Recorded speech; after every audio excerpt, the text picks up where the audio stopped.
So in this journey, you had, when you started off with the MBA preparation, you first wrote the GMAT, you got a score.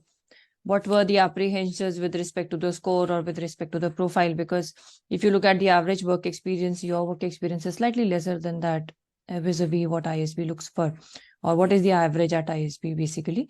So, what were the apprehensions, and then how did you work on the personal brand for the application?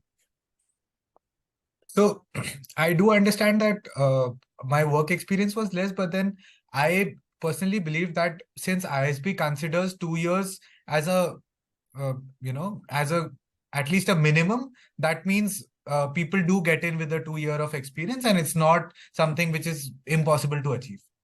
And secondly, I was also focused on giving my GMAT. I actually took 3 attempts at GMAT, and it took me almost a year to, get to the score I wanted to get. My initial attempt was a 640. It was quite disappointing for me. I did, change my strategy, and I scored a 700, and then finally I got a 710, and I felt that a 710 would do me justice, for the B schools I was applying.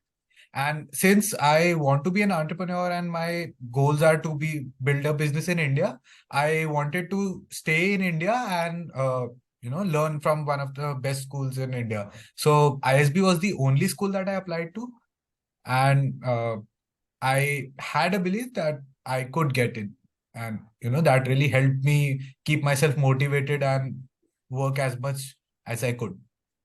Correct.